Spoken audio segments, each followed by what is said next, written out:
Ghost stories. Ghosts. This is the second part of our series on true ghost stories. Here are 3 to keep you awake at night. Warrior ghosts. Mark Grover moved into a new house with some very unusual neighbours. We bought a house in the country, and it was just what we were looking for. It was isolated, we had land to keep animals, and the nearest village was 3 miles away. Everything seemed to be perfect. But then, one cold, dark night, something very strange happened. I was lying in bed reading a book when I heard this mysterious rumbling noise.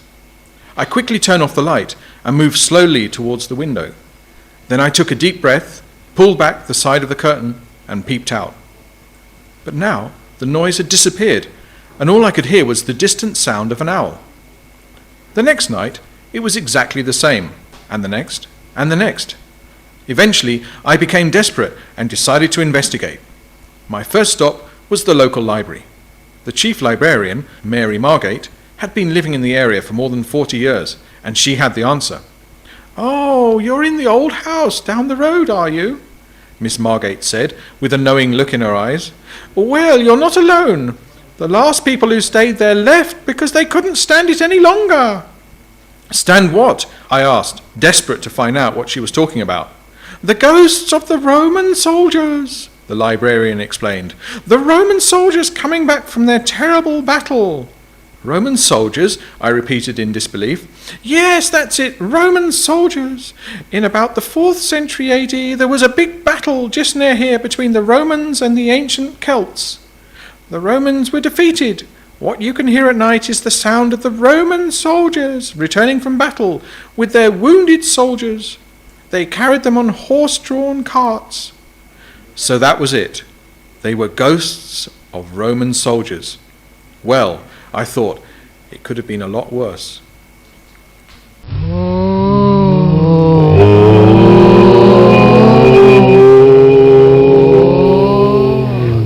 Hooded ghosts.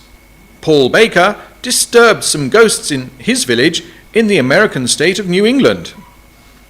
I was about 19 years old at the time. I remember the night well, as I had 3 friends over for a mini party. We had some music on, and we were drinking, laughing, and dancing to the stereo. Then someone suggested we have a séance.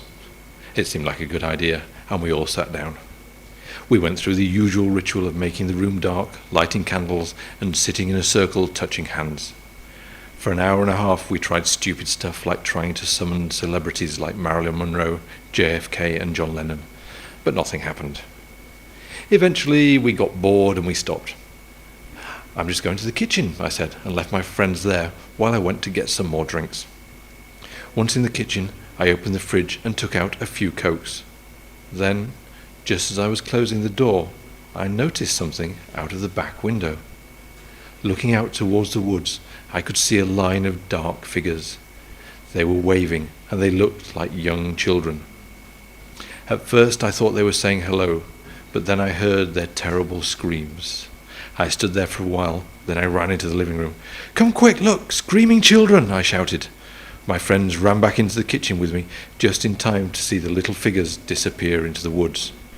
"Who the hell were they?" one of my friends asked. I didn't know, but I wanted to find out. Minutes later, we phoned the police.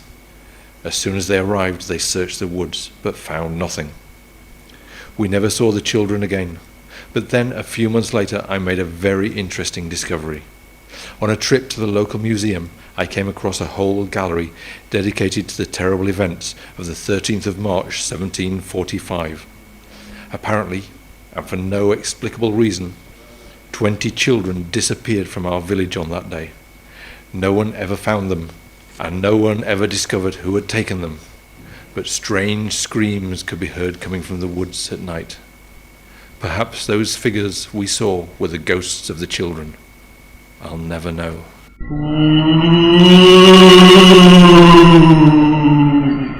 Energetic ghosts. And finally, here's a tale of mystery about a very unusual ghost. Judge John Gould is here to tell us all about it. I was the judge at the trial of a 29-year-old woman who was filing for divorce. She claimed that the marriage had never been consummated, but the problem was that she was heavily pregnant at the time. During the trial, I asked politely about her condition. "Surely something has happened here," I said with a knowing look on my face. Keeping a completely straight face, the woman denied that anything had happened with her husband, claiming that she'd been having a sexual relationship with a ghost. "Oh, really?" I said.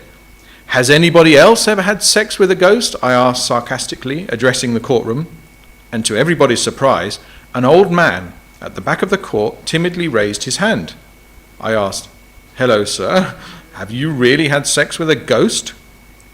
"Oh, sorry," said the old man apologetically, turning very, very pale. "I thought you said goat."